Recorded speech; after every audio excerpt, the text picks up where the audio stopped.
I had my color analysis done.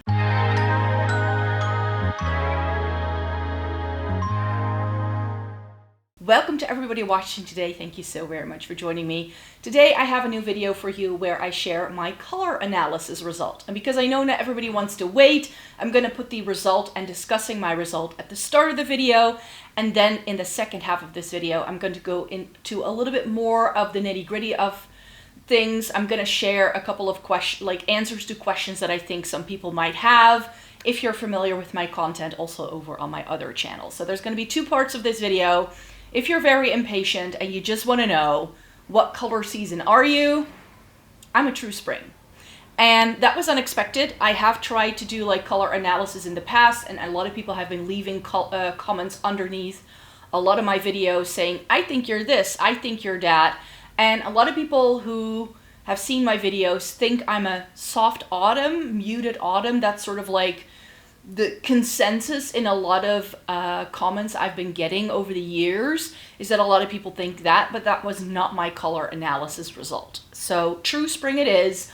I had my color analysis done at Bloesem Vintage, run by Kai. I saw her videos over on TikTok for some time, and I've been trying to get an appointment with her ever since, because not only does she offer good value for money, I find she's not the most expensive color analyst I've been able to find, but she also just does a lot of good content. And whenever I've been watching her videos, whatever the result was on that person was something that I agreed with as well. So I sort of felt like I could trust her, and she did the training with the I hope I say this correctly, the Color Image Institute, which is like the original color season analysis sort of system. And that's a 16 season system. And I came out as a true spring.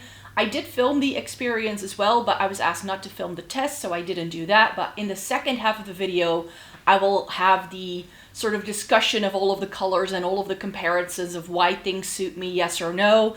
I will have that running in the background. Now, I did do this for myself, paid for with my own money. This wasn't sponsored. I just gifted this to myself as the ultimate birthday present. I was like, this is going to be fun, and it was a great start of my summer vacation. But I got a little card, and I also got some notes of what this means for my coloring. This is the same card, so this one can go into my wallet, and then I have this one to sort of have at home. So these are my best neutrals, which is a creamy white, a cognac brown, a camel, which I'll discuss later, a warm beige, a navy, and like a chocolate brown color as like the deepest thing. And then for the actual colors, there's butter yellow, there's like a turquoise and an aqua shade, a purple, a Kelly green, a corally orange tones as well. There's a sunflower shade, there's a light peach, there's a bright green, there's a lilac, there's a warm red, and then there's a full-on peach and a light green. And the funny thing is, as we were sitting down, we all know I love my cool tones. That's what I make a lot of content with makeup-wise. And that's also something I will address in the second half of the video. But as we were going through the colors, I was sitting there and I was going like, but I have that in my wardrobe, I have this in my wardrobe, I have this in my wardrobe. So clothing-wise, so that's what I'm going to focus this first half of the video on, I own these colors. 80% of my wardrobe is this. I used to wear shades like this a lot more when I was in my 20s and in my early 30s. As I've gotten older, I've sort of steered away from wearing those colors. But if you've seen my videos where I talk about older outfits that I've worn, I had a dress back in the day that was like the neon version of this. And some of the things that I now know, I hope, some of the things I now know, having had this color analysis done, there were so many puzzle pieces that just fell into place. So what does this mean for like being a true spring, and what does that mean for the colors that I should be wearing? Warm colors, favoring those over cooler things, with navy being the exception. She wrote me my little consultation conclusion in a little notepad here. Bright colors, so focusing on bright things over things that are muted with gray or brown. And light to medium, like color saturation, you could say, or depth, I would call it, but I can use deeper colors to create contrast in prints or, for instance, in the wintertime. So that is something that I thought was really interesting, because I tried doing a color analysis on myself, and she also told me it's really difficult to see this for yourself. And I didn't have all the colors that you're supposed to have in the color analysis, like flags and stuff. So I knew it was a challenge. My conclusion when I filmed that video was that I was somewhere probably between an autumn and a winter. I couldn't really decide. And based on everyone's reactions to that video and a lot of people typing me as like a muted autumn, I was like, there's merit in that. I really felt like that was okay, but there was still a part of my brain where it's like, but I look really good in bright colors. Like if I pop on a bright red lip, something happens to my face and it always makes me look really, really good. So I was like, I couldn't really pinpoint it down, because in the muted, like, color seasons, there isn't a lot of room for a lot of brightness. So I was like, And I do feel that now that I had this color analysis done, as I was sitting in the chair and we were going over all of the different colors that are in the palette, that I was like, oh, but I have this in my wardrobe, I have this in my wardrobe, I have something like this in my wardrobe. So I've selected some things here from my wardrobe. These are things I already owned prior to having this color analysis done. Some of these things have been in my wardrobe for years, and now I understand why I gravitated towards these items and why I gravitate towards bright colors and prints and like these fun, really sort of out there kind of shades. Now we understand. Shall we do the neutrals first? I think that's going to be helpful. So first things first, a creamy white. I do have like bright white t-shirts, but a lot of like actually bright white items don't really make it very far in my wardrobe. One of my favorite white items in my wardrobe is this vintage blouse. It has this beautiful jacquard print. I think it was part of some sort of costume. It's very oversized and it has this pussy bow detail, which I love. But this is a creamy white, if I had any. So I now understand why this is my favorite white blouse in my entire wardrobe, because it's exactly the creamy white color that is in my color palette. So that's item number one. There are also some browns in my color palette, and this was another like aha moment where I was like, I never wear black eyeliner if I can't help it. I don't love pure white or pure black in my eyeshadow either, and I don't have black in my color palette, but the darkest I can go is like a nice chocolatey brown.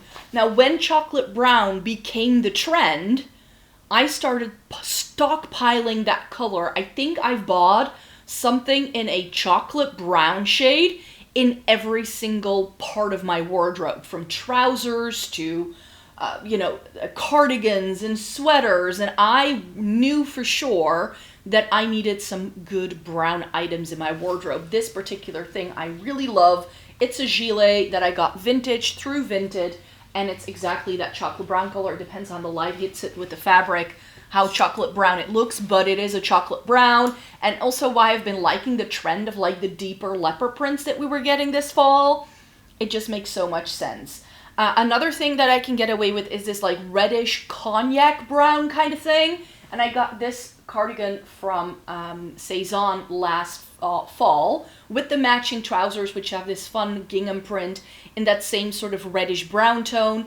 And now I understand why I fell in love with this cardigan so much. When I saw it on the website, I wasn't sure, but I've been wearing it loads, not only because it's Saison and I love their cardigans and knitwear, but also because this color just really does something to my face. And as far as neutrals, I can really struggle finding really good neutrals. Now there is a navy in every single color palette, I believe, within the color season analysis system, but in mine, it also translates to the type of denim I should wear. And the recommendation was to wear deeper, darker denims. Guess what is my favorite shade of denim? This one. Guess what pants I was wearing to the appointment yesterday? This exact pair of trousers. These are super old. They're BDG, so they're from Urban Outfitters. I don't think I've shopped at Urban Outfitters in like the past 8 years. So this is again something that has come a long way. I love this shade of denim. Actually, I decluttered so many of my denim blouses over the time because I couldn't really see the vision. Like, I wasn't feeling comfortable in those very light denim-y shades. But ever since I bought a denim blouse from Uniqlo in this really dark denim, I've been loving it. So there is just something about a navy that goes really well with my coloring. It's probably why I enjoy a navy smoky eye on myself best over a gray or a black smoky eye. Again, one of the puzzle pieces that just sort of fell into place as we were doing this color analysis. So there is a reason why I just prefer darker denim. Now for neutrals, and this is one of the caveats I want to discuss a little bit more in the second half of the video, but I have this shade, and on this color chart it is called Camel, and it's described as a warm brown, but I don't see this as a warm brown. To me, this is a taupe, a warm taupe, because in the realm of makeup, again, I will go into this a little bit more in the second half of the video, there are just different types of things. And guess what is my favorite neutral to wear clothing-wise? It's a taupe. This is too gray toned, I now realize. But this sort of like not fully gray, but with a lot of brown running through it kind of sweaters, I just love. I have a blazer in this shade. I have like a nice little vest in this shade. It's not as warm as what it is here, but I do think it is the closest thing there is. The problem I have with like a true camel on myself, because I have lighter hair and I've got a fair skin tone, I feel that camel makes me look naked. And I don't enjoy that about myself. It's why I've actually decluttered every single trench coat I've ever owned. I've only kept my my blue one and my navy one, because those are the ones I feel add more if it's like head to toe. But if it's something like this that's closer by and then with the dark denim, I think it still works really well. But now that I have my color analysis done, I'm like, oh, even like my love for taupe over a gray now just makes so much more sense. Because I'm like, oh, wait. And the way I see this color, like compared to all of the other colors here, is as a warm taupe. And I'm like, okay, so in my brain, even though the color analysis system calls it camel, like I've tried camel colors in the past and I've always felt it looked off, and now I understand why. Because I just, like very often I feel the camels we get in a lot of stores are like the camel browns that go better with an autumn palette rather than the camels that go really well with a spring palette. But that's just how I feel now that I know this. So those were the neutrals. But now we're on to the fun things. I always get a lot of comments on my fashion videos how many bright items I have in my wardrobe. We now understand why. We now understand why this shade of red is my best red in terms of a lipstick. This is, however, called warm red on this color chart. But as far as reds go, and I've tried a lot of red lipstick in my day, this isn't a warm red at all. This is a neutral red in my brain. It's got quite a blue undertone. I actually have a sweater that has a true more like orangey undertone that looks more like a tomato. This is a slightly brighter option of the same shade, I feel, which is why I love this sweater to pieces. But yeah, this is a very old H&M like funnel neck one that I like to wear in the wintertime sometimes. Great. Again, this is my best red for a reason. And this has been my favorite color to wear. Like, it's on my nails today. It's my favorite red lipstick shade. This shade of red is everywhere in my life. In fact, it's been my favorite shade since I was a 2-year-old. So I've told this story before, but I used to own, back when I was a baby, I had this red sweater and I would cry when it was in the wash. So there's a reason. Something that surprised me though with this palette is that it does also have some like oranges and yellows in. And oranges and yellows are shades that I feel I really struggle with. But there is a reason why I've kept this super bright lemony yellow in my wardrobe for decades. This is from Monkey. It's super old. I don't wear it a whole lot, but I have that very bright yellow that is in my color palette that we tested with the flags, is in my wardrobe. Same for So this color palette actually has quite a lot of greens in. This very bright, almost neon grassy yellow. I don't want to get makeup on these clothes, but you can see that this is exactly that shade down here that's also in there. So I have that sort of color as well. So check. I forgot to grab something that's like this really beautiful purple, but I have a purple sweater that's exactly this shade. So again, check. I also have purple trousers that fit that bill really nicely. But now I understand why I struggle to get rid of this blazer. Because an aqua slash turquoisey shade is very much in my color palette. And this is a little bit darker, but because of the shiny fabric, I do feel it has that brightness. So now I understand why I can't get rid of this ancient Zara blazer that I have yet to wear that's been in my wardrobe for decades. Like, I think I've had this for like 6 years and I've yet to wear it for that reason. Oh well. However, there are also some lighter things, and that was another thing that she explained to me, is that I could go into like the light spring category for some things and then to bright spring for some of the more bright tones.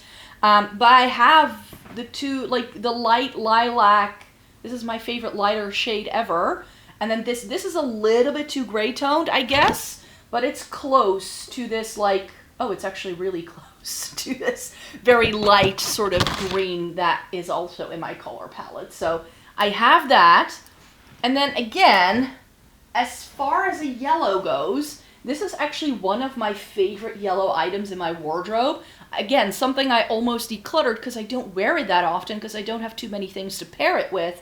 But now that I know what other colors are in my color palette, I'm already coming up with different color combinations as we speak. But this butter yellow monkey blouse with the ruffle, I love wearing this in the spring. It goes really well with a skirt I have that also has yellow and purple in. I wore it with that like a couple of months ago or weeks ago, and I love this. So butter yellow, very much in my color story as well, or color season, I should say. And then I also have this color in my color palette, and I'm really happy with that because this is one of my favorite dresses. This is years old. It's from Forever 21, and it's this like tiered little dress with like the ruching in the back. It's really comfortable. I remember wearing this to a conference when I did my research master, and I graduated that in 2013. So this is like 15 years old, give or take, and I still love it. So I've been gravitating towards the colors that are in my color palette naturally. Is one of the things that I've already figured out. And just to show you that this is why I like these really bright sort of things, this is an item that just came in. I just picked it up this morning. But this really fun lemon print dress from H&M, the minute I spotted this print, I knew I had to have it because I love lemon print. And then I was like, oh, but it's also got the light and the deeper green, and it's got the blues that are in my palette. Like, this is exactly my color palette in a nutshell, in a print. So loving that. But then I also realized that a lot of my colors in my color palette are also in this dinosaur print Lucien Yak jumpsuit that I have. So again, I've just been gravitating, especially wardrobe wise, to my color season color palette since the dawn of time. I just do. I just prefer the brighter tones nowadays more so than what I would think of as the more like muted tones. Like the peaches and stuff I feel are quite muted. So here's the print up close in case you want to see. So it does have orange in, or like this corally red almost. It's got the aqua shade, it's got navy, it's got the Kelly green. It's got the yellow. I mean, it's got everything that's in my color palette all rolled into one. So now I know why I had to own it. And that is sort of like the first half of this video, the thing that I really wanted to focus on. In the second half of this video that's going to start right now, I want to discuss a couple of the questions that I know people are going to have. So first question I want to answer is, do I agree with my color analysis result? Because I know that for some people they can be disappointed with their result.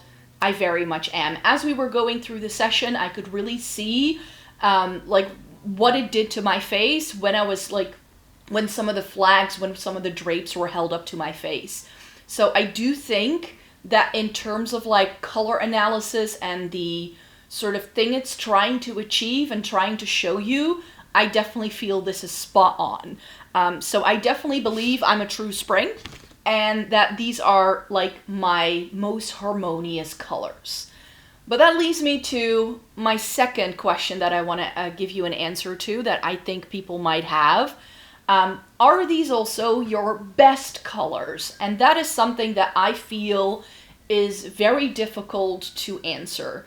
I agree with the color palette I was put in, or that suits me best.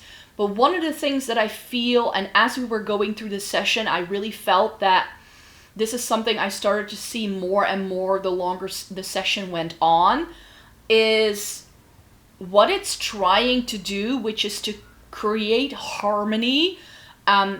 It does discredit a lot of the things that colors can also do for a person or just in general.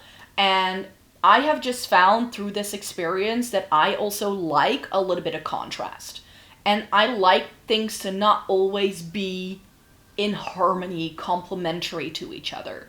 And one of the reasons why I do feel there is a big sort of but with having a color analysis done is the fact that if you are a makeup wearer like myself, that's going to skew the result. I wish that we could do a color analysis barefaced without any makeup on, and then to do another one after you've color corrected and done all of those things. Because a lot of the things that is focused on in a color analysis, do your bags look darker? Does your skin look brighter or more even? I use makeup to correct those things already. So what happens when I wear makeup? And that is something I feel I don't really have an answer to, because that part of the, that's just not part of the system. That's just not something that's being done. And we also talked about makeup for a bit as we weren't filming quite yet. And, I'm a neutral to cool undertone in most foundation ranges. I need to have pink in a foundation to have it match my skin tone.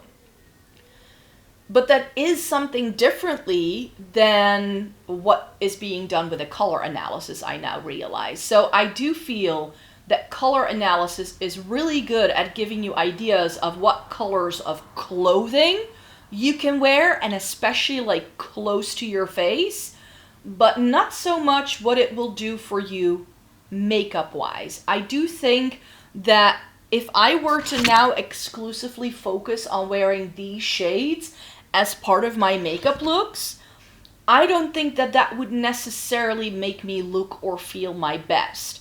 And that brings me to the third question, which I know a lot of people are going to have, is does this mean that I'm going to stop focusing on cool tones in my makeup reviews? And the answer to that is absolutely not. Because I still have that neutral to cool undertone, and if this experience taught me anything, it's that the colors and the way they are used within color analysis only touch upon a small part of the spectrum of every single color that is possible in the world. And I feel that within makeup, we get a lot more nuance in undertones, we get a lot more blends of different shades that I felt within the flags we were looking at. And I also asked a couple of questions towards the end to see some different pinks together and see different yellows together and stuff. I don't think I filmed all of that, but I do think that within the color analysis system and how the flags are created and how the color seasons are created, it's only showing you the tip of the iceberg of what colors can be and therefore what they can do.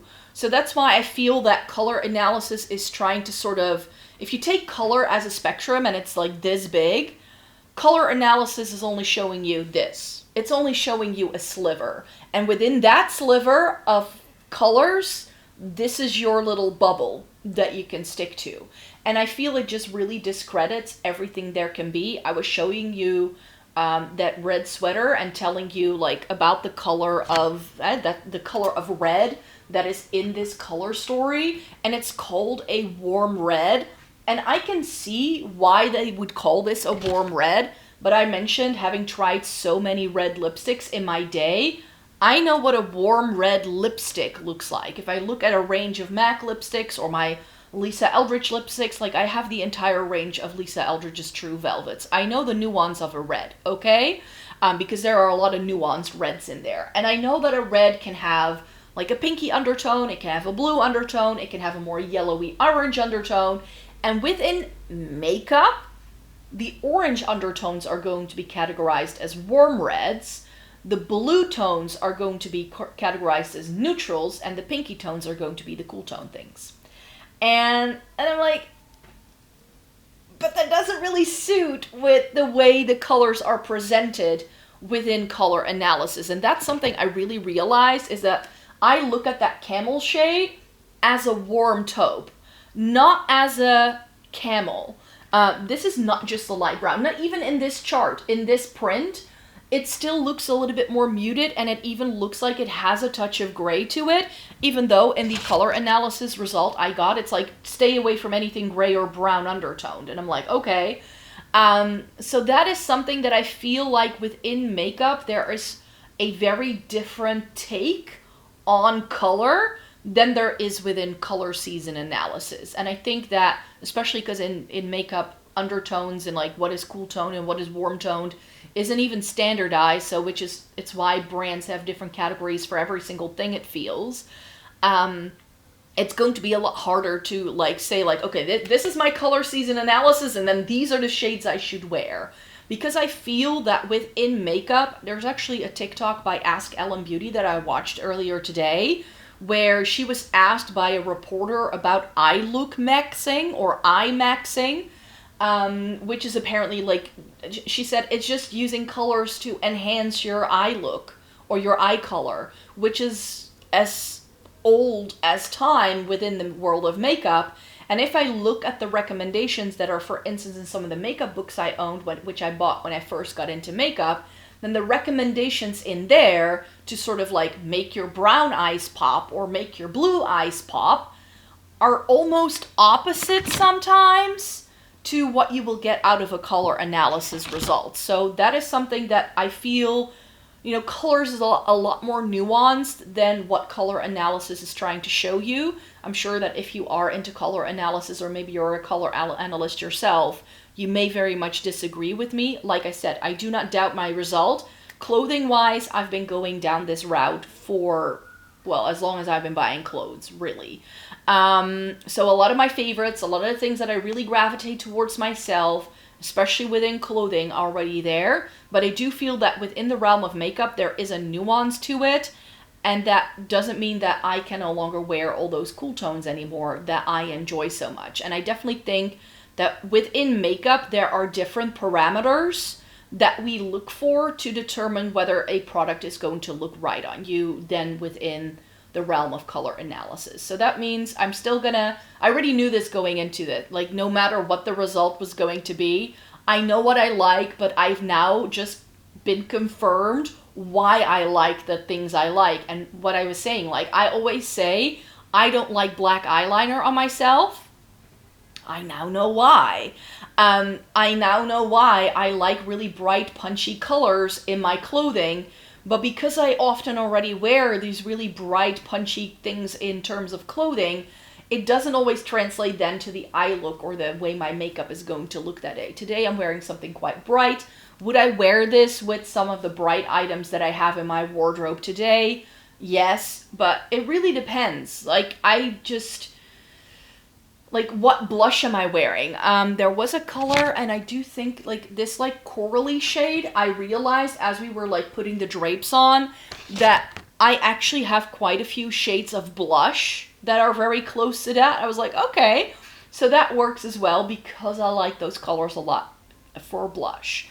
And I like, actually, that in the little note card that I got, it does say, in order to use, like, I can use darker tones, deeper tones of, like, the same color palette to create contrast prints and for the winter time. And I tried asking her about it, but I don't think she fully understood. I know there are some color analysis systems where you don't only look at the sister seasons, but you also look at the one that goes across from it. So in my case, that would be a true autumn. So now I'm like, but if I want deeper tones, maybe I should just look at true autumn and sort of pick and choose some deeper tones from that palette to sort of enhance this color palette for instance, the winter time and stuff like that. And that's actually what I'm doing, because I had a look at what true autumn then actually entails.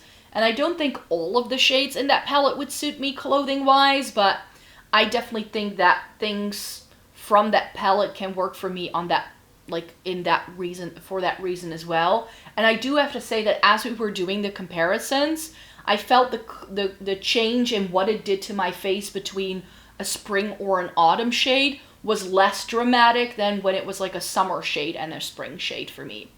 Summer shades were far too cool toned, and we didn't have a look at too many winter shades actually. But one of the things I'm missing in this palette is a bright pink. I love a really good bright pink. And in the flag that we had in the session, there was this very vibrant pink, but it's not on this card. And as she was showing me the drapes, she was like, yeah, that actually translates to this color in the drapes. And I was like, but that's not the color I'm seeing here. So we had a look at different pinks on me. And one of the conclusions we came to is that in my case, brightness can trump undertone. So even if something has a slightly different undertone compared to what I need, if it's not fully warm, I will still look best in a super vibrant pink because it is so vibrant.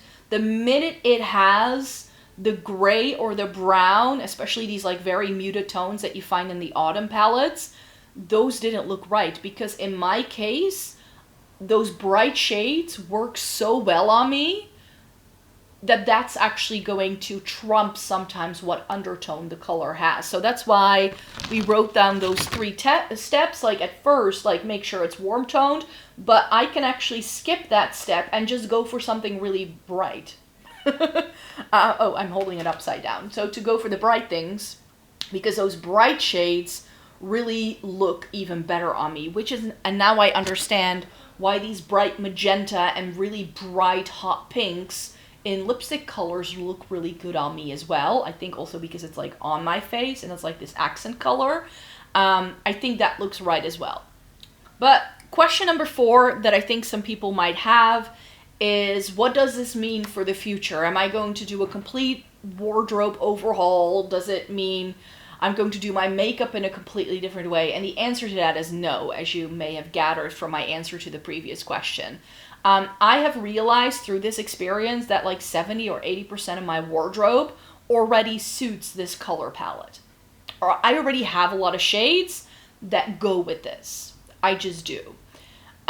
So that's why I don't really feel any inkling of like changing, like doing a complete overhaul of my wardrobe or anything like that.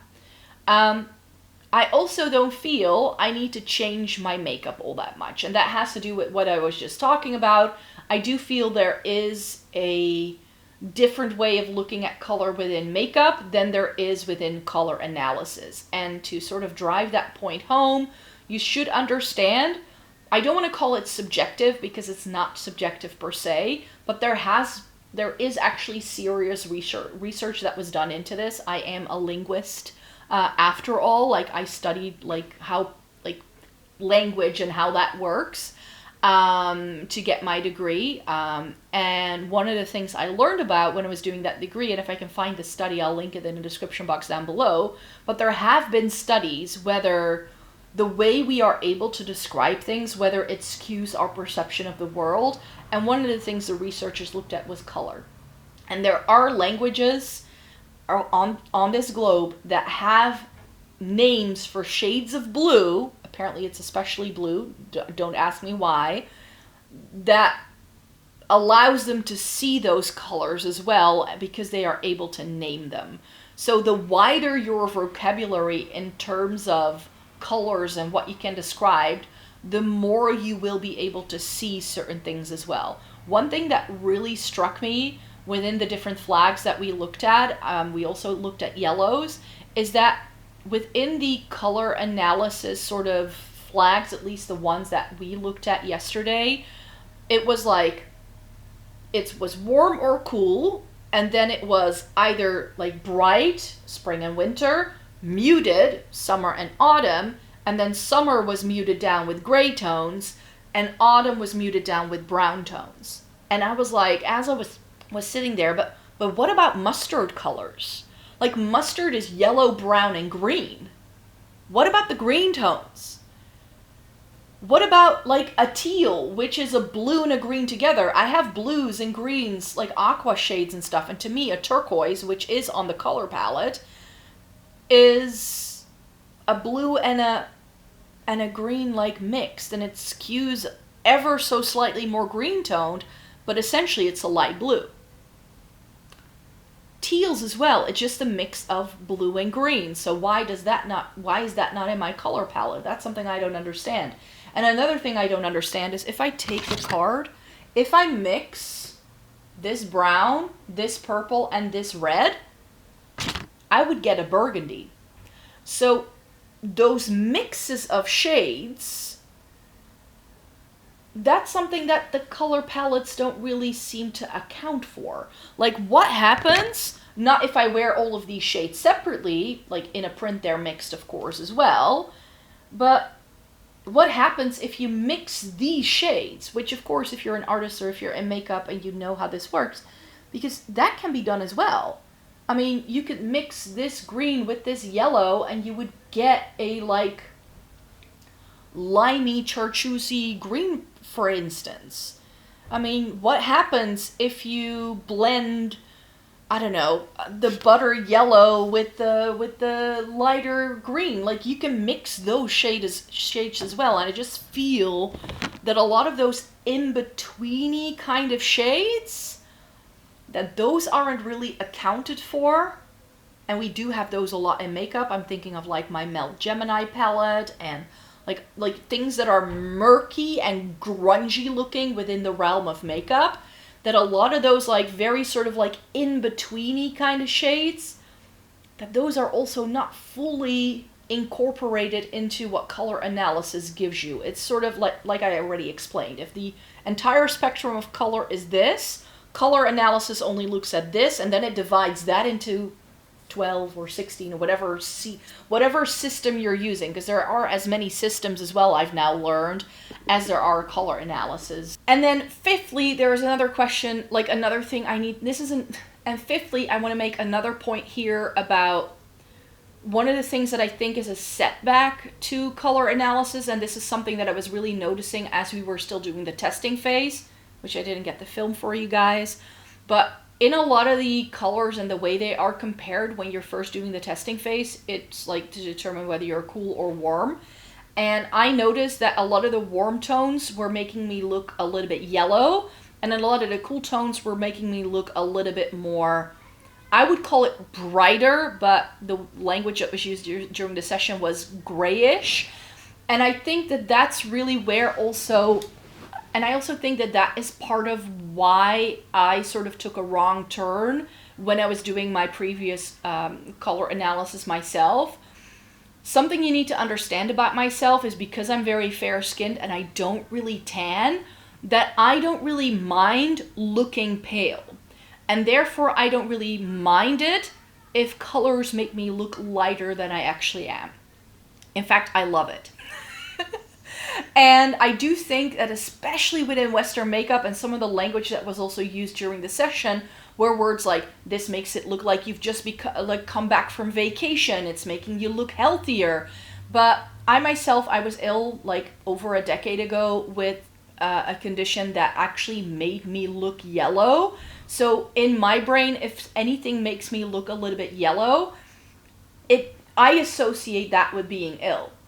And so for me, personally, things that made me look yellow, and especially when we were doing the testing phase, the shades that we were testing with weren't necessarily colors from my color palette. It just looks to me like something's wrong. And I definitely feel that within Western makeup especially, this like bronzy, healthy, sun-kissed sort of I've just come back from vacation kind of look is a look that a lot of people are chasing. And this is something that I don't really see a lot of people talking about within the color analysis scheme, because that determination of are you cool toned, are you warm toned, is the first thing you do. One of the reasons why I think I still favor cool undertones for a lot of things is exactly because it makes me look paler. Because it makes me look brighter in my brain. In color analysis, it's described as looking gray toned. I would disagree. I think it looks lighter and brighter. And I think that within color analysis, because the focus is so much at like healthy looking skin, define healthy looking. And I think that that's where some of the like differences of what people think some other people might be as well, and also like what cameras just don't really see if you watch the videos online, because that's another caveat with color analysis, is if you just watch them online, cameras skew colors like there is no tomorrow. I've tried to explain this in the past. It's very difficult to get colors to look true to color on camera. But it's just one of those things where I'm like, but that's preference. And it's a preference that we're also taught culturally, that you should look bronzy and like you've been to the sun. I can go to the sun and I would still look like this. The only reason why I feel my skin looks a little differently in the like spring summer season, and why I then like to wear shades like this that really nicely fall within my color palette, is mainly because the lighting is different. And different lighting, in wintertime we have more blue toned lighting here, and I definitely think that that goes into it as well. And that is something that, again, I don't really hear a lot of people talking about within like color analysis. Like, I've been taking pictures of makeup for years, different conditions throughout the seasons, and I can just tell which pictures I've taken in the wintertime and which pictures I've taken in the summertime. I can always tell.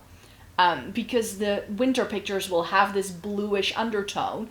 So this could actually also be a reason why, especially in the winter time, I want to go for like the purples and the cooler tones and whatnot, because there is more cooler lighting around me, and because I have that neutral skin tone that can sort of go one way or another, especially makeup wise.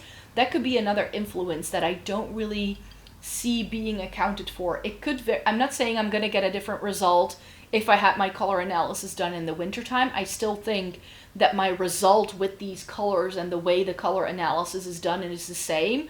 I just, again, like the point I already made, color is a spectrum.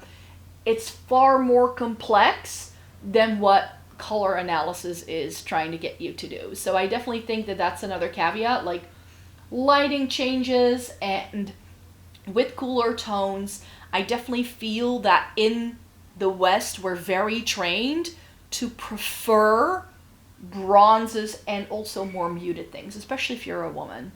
We're not allowed to be loud and bright and all that.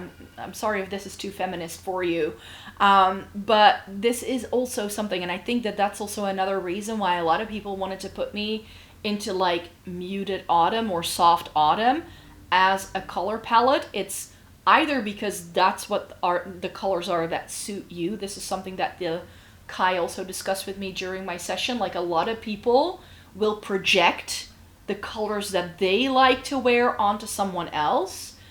So that's another thing. That's why you can never really determine what will look right on someone just by looking at them.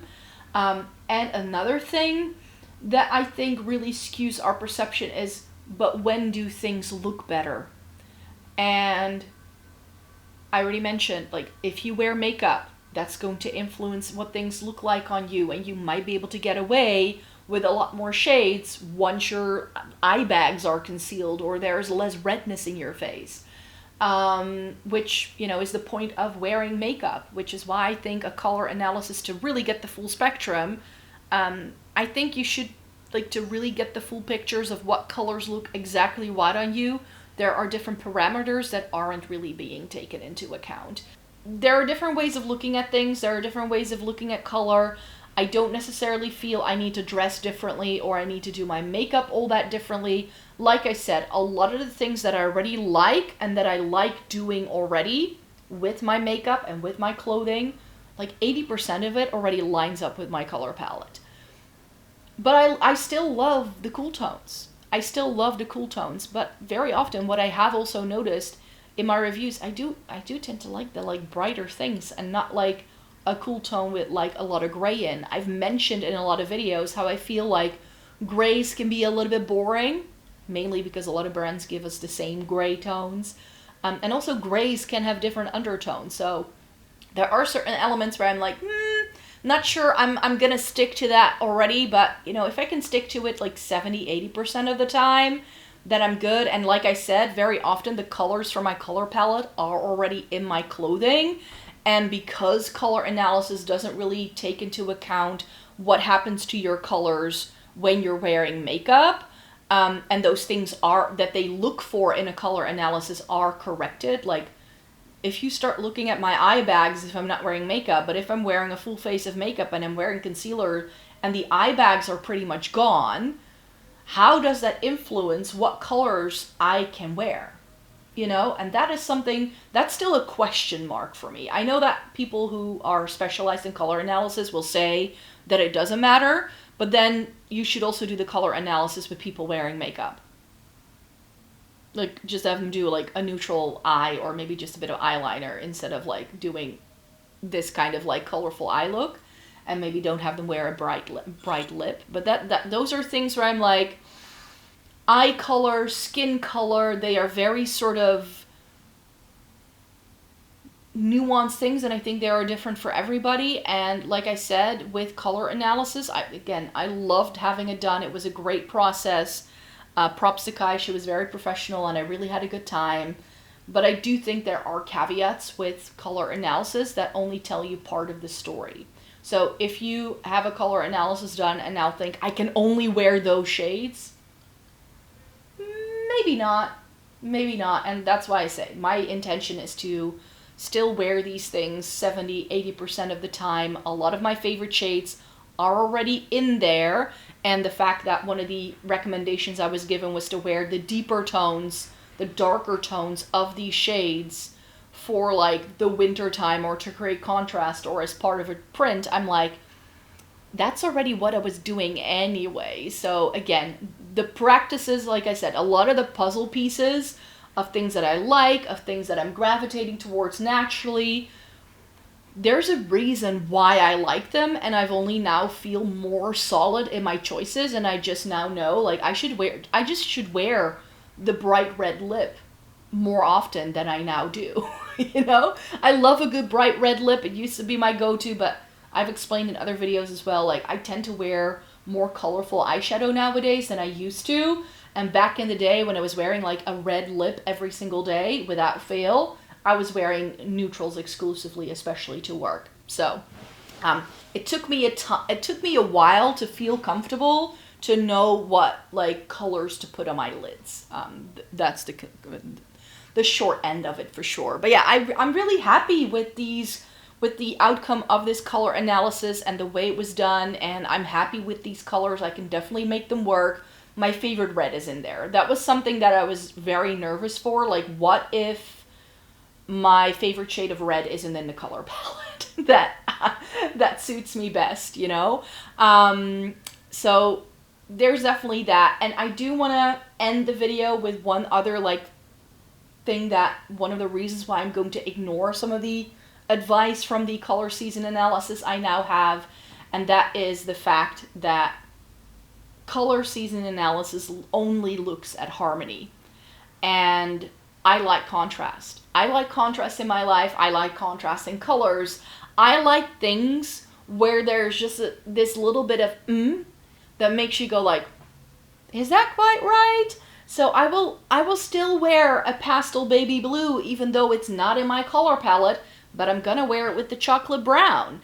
And that is something we also discussed in the color analysis, which is why I'm so happy I did it at the place where I did it, is that you don't have to always combine these colors with each other. You can take a shade that's not quite right for you, but pair it with one of the shades that does work for you, and then it can still look really good on you. So I like burgundy and I'm gonna keep wearing it, but maybe I'm going to like look out for like a good aqua blue shirt so I can wear that with my burgundy suit. You know what I mean? I think that's going to be a nice contrast as well. So I definitely have answers now, and I think it was really fun to do this. And like I said, no spawn. I just paid for this with my own money, and I had a really, really good time having this done. I really hope you enjoyed watching this video today. Thumbs it up if you liked it, and subscribe if you want to see more. If you want to see more by me. I will be back with a new video next week. Bye-bye.